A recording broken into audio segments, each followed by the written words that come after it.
Olá pessoal, sei que faz algum tempo que eu não apareço por aqui. Alguns de vocês até me perguntaram aqui nos comentários se o canal tinha acabado ou enfim. Deixando bem claro, o canal não acabou e eu não pretendo parar de gravar vídeos. Porém, realmente tivemos aí esse período sem vídeos. Vocês até comentaram aqui que sentiam minha falta, ou enfim. E eu pensei muito sobre qual vídeo eu traria aqui para a minha volta. E eu acho que neste vídeo eu tenho que ser bem sincero, na verdade, sobre um dos principais motivos que tem tornado essa minha produção de conteúdo tão custosa a tal ponto que eu acabei realmente parando de gravar por um tempo.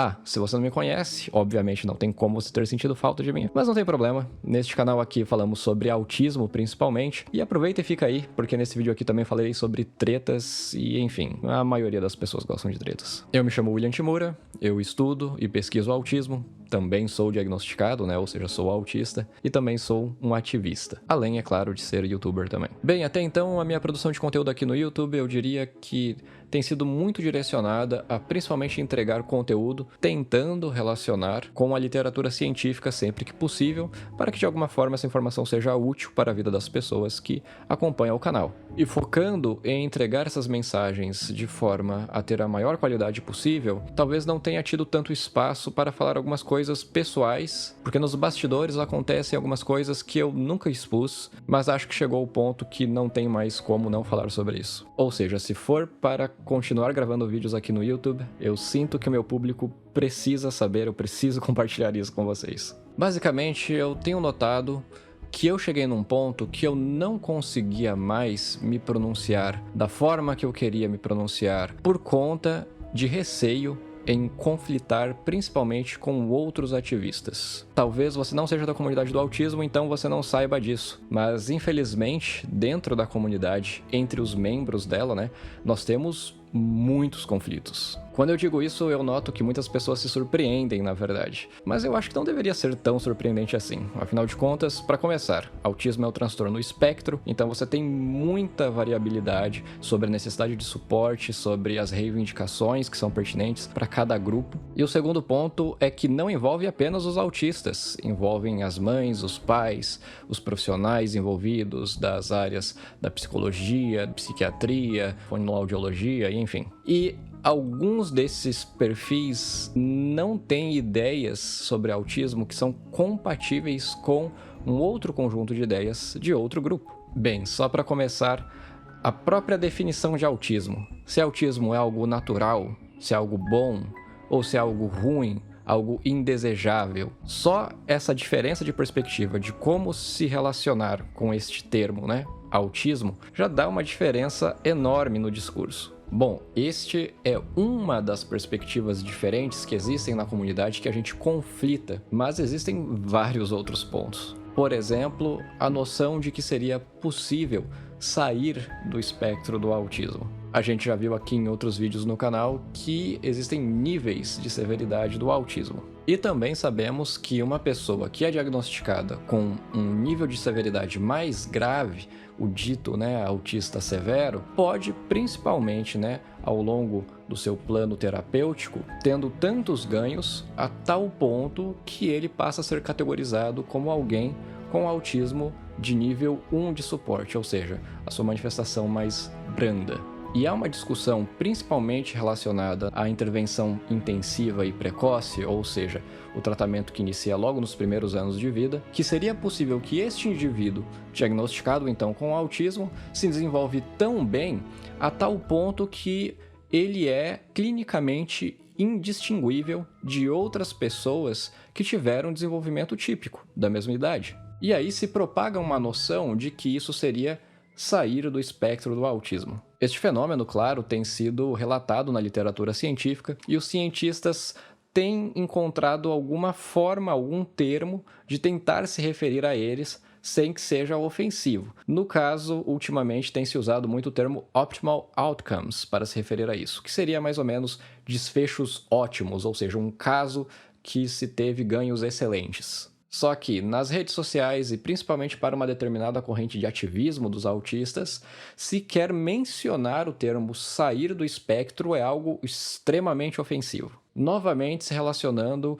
com aquela ideia que autismo é algo, na verdade, muito característico da própria pessoa em si e, por consequência, isso soa ofensivo para muitos autistas. Outro ponto das tretas certamente envolve o apresentador Marcos Mion. Você deve saber que ele tem uma grande notoriedade, ele tem falado sobre autismo, e é claro, Marcos Mion fala para o público geral e fala sob perspectiva de um pai, e a forma como ele fala sobre autismo costuma incomodar e muito determinada corrente dos ativistas do autismo. Explorando mais amplamente essa questão, também há uma discussão sobre representatividade dos autistas e lugar de fala. Então, ativistas muitas vezes vão questionar a não presença de autistas em congressos científicos, por exemplo, problematizar essa questão. E essa ideia de muitos autistas ativistas conflitam diretamente com o discurso muitas vezes de mães e pais que se dizem ser a voz de seus filhos. Afinal de contas, existem autistas que não têm ainda um repertório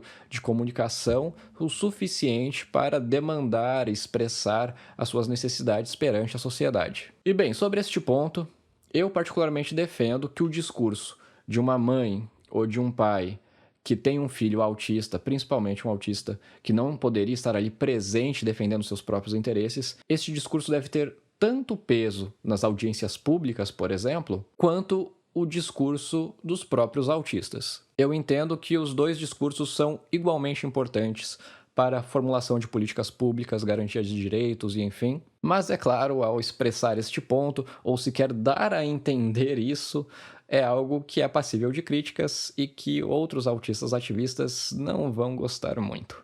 Bom, e existem vários outros pontos que fazem a comunidade conflitar. Por exemplo, a necessidade de existir escolas especiais, se a cor azul do autismo e o símbolo de quebra-cabeça são símbolos que devem ser usados ainda para representar o autismo, se há problema em uma mãe e um pai usar o termo anjo azul para se referir ao seu próprio filho com autismo, e um último ponto relevante sobre as intervenções baseadas em análise do comportamento aplicada para autismo, que no caso muitos autistas ativistas odeiam e repugnam, e no meu caso eu entendo que é uma ciência excelente para beneficiar os autistas e defendo práticas baseadas em evidências científicas. Quero dividir um pouco aqui a minha experiência com vocês que eu tive interagindo principalmente com outros autistas em grupos de ativismo e enfim. Por um bom tempo na minha vida, eu sempre notava que eu tinha posicionamentos diferentes, formas de interpretar coisas de uma maneira diferente, um humor diferente, interesses diferentes da maioria, e enfim. E isso sempre me incomodou, sempre trouxe uma angústia para mim, até um ponto que finalmente vem o diagnóstico de autismo, e eu penso, finalmente as coisas fazem sentido? Agora eu vou poder conhecer outros autistas e eu finalmente vou ser entendido, ter posicionamentos e posturas semelhantes e interpretações semelhantes a essas pessoas? Exceto que foi totalmente ao contrário. Eu logo notei nestes círculos sociais, principalmente mais ligados ao ativismo, que existe um starter pack, vamos dizer assim, né? Uma série de posicionamentos que você tem que cumprir, você tem que estar em conformidade com ele. Alguns desses pontos deste pacote é ser contra a análise do comportamento aplicada, adotar o entendimento do que muitos chamam de modelo social de se entender o autismo, o que na prática acaba sendo rejeitar muito do que vem principalmente dos médicos e acatar muito mais do que vem o discurso dos próprios autistas, uma prática de validar hipóteses diagnósticas de outros colegas ali de grupo, mesmo, é claro, que a pessoa não seja alguém que realmente estudou sobre isso ou que, é claro, possui habilitação em alguma área da saúde para isso. Lutar para mudar os símbolos que estão sendo usados para se referir ao autismo e reivindicar o seu lugar de fala, principalmente num movimento que tem sido amplamente dominante por pais e mães de autistas até o momento. E o ponto é, eu discordava de muitos desses posicionamentos. E alguém pode pensar, tá, William, mas não tem nenhum problema, ativismo é assim mesmo. É até importante que você discorde, porque aí existe uma pluralidade de ideias, e isso amadurece o debate, enfim. Exceto que estes ambientes são realmente tóxicos quando você não está em conformidade com as regras. Desde o primeiro momento, há anos, quando eu me integrei nos primeiros grupos de ativismo, eu logo notei que existia esse mecanismo coercitivo mesmo, que se você não está em conformidade com esses posicionamentos, você é capacitista ou no mínimo você será considerado pet dos médicos. Bom, eu fui exposto a estes ambientes coercitivos e o meu comportamento foi moldado por eles. E mesmo depois de muito tempo, eu noto quanto isso ainda me incomoda e como isso tem me incomodado, principalmente no processo de gravação de vídeo aqui para vocês. Para muitos de vocês que me acompanham aqui no YouTube, isso não estava publicamente acessível. Porém, a cada live, a cada aparição pública, ou enfim, eu inevitavelmente acabava ficando sabendo o que estava sendo comentado sobre mim em principalmente grupos mais reservados que envolve esta corrente tóxica de ativismo. E acreditem, não é nada agradável de saber o que essas pessoas frequentemente falam sobre mim. Alguém pode pensar: poxa, William, mas não liga para eles. Olha só quantas outras pessoas aqui não acompanham o seu conteúdo, que gostam do seu conteúdo e etc. E sim, foi exatamente isso que eu venho tentando fazer nos últimos anos. Muito provavelmente a maioria de vocês não fazem ideia sobre isso, mas eu posso citar outro exemplo relevante, na minha trajetória, que foi a aparição no programa De Noite. Hoje em dia eu entendo que foi uma das melhores coisas que eu poderia ter feito. Eu me esforcei muito ali naquela ocasião para trazer da forma mais útil e produtiva possível para a comunidade e expor as nossas demandas, as nossas dificuldades. E alguém pode assistir e dizer que eu fiz um bom trabalho, ou enfim, e fico feliz que muitos de vocês tenham gostado, a grande maioria gostou, na verdade. Porém, o que poucos sabem é o quão estressante isso foi para mim. Na verdade, dialogar com Léo Lins foi a coisa mais fácil que eu fiz em todo este processo. O ponto mais difícil de se tolerar certamente foi saber o que o ativismo estava comentando sobre mim quando saiu a notícia de que eu iria aparecer no SBT, no programa do Danilo Gentili. E naquele momento, a grande maioria das pessoas estavam contra mim. Recebi muitas mensagens de autistas me desencorajando a ir ao programa, como se eu fosse uma espécie de traidor da corrente do ativismo por estar indo lá no Danilo Gentili dialogar com eles. E durante a entrevista, infelizmente, eu passei boa parte dela preocupado no que os outros autistas, no que essa corrente tóxica de ativismo ia pensar sobre o que eu estava falando ali em rede nacional. E eu, até hoje, não assisti a minha própria entrevista, de tão aversivo que foi aquele momento, de tão aversivo que é lembrar daquele momento.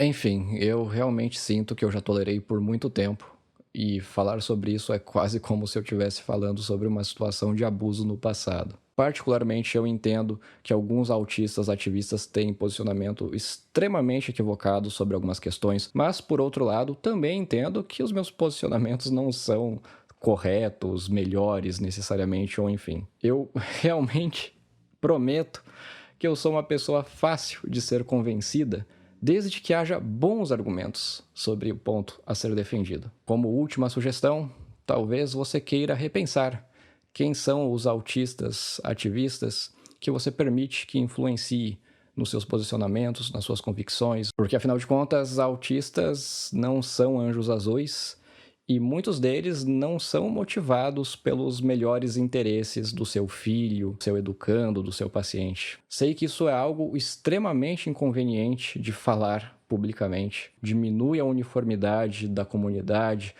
traz mais ainda desafio para a gente conseguir dialogar com a sociedade em geral, que ainda nem sequer sabe o básico sobre o autismo, mas eu realmente considero que eu cheguei num ponto de que não tinha como mais não falar sobre isso. E eu realmente espero que depois de esclarecer isso, eu não precise voltar mais tantas vezes a falar sobre esse assunto. E por fim, gostaria de deixar um agradecimento a todos vocês que acompanharam e continuaram acompanhando o meu trabalho, seja pelo Instagram, seja aqui no canal, deixando comentários, mensagens de apoio, enfim. E um agradecimento especial a todos os membros que já contribuíram financeiramente aqui com este canal, ou que ainda continuam contribuindo.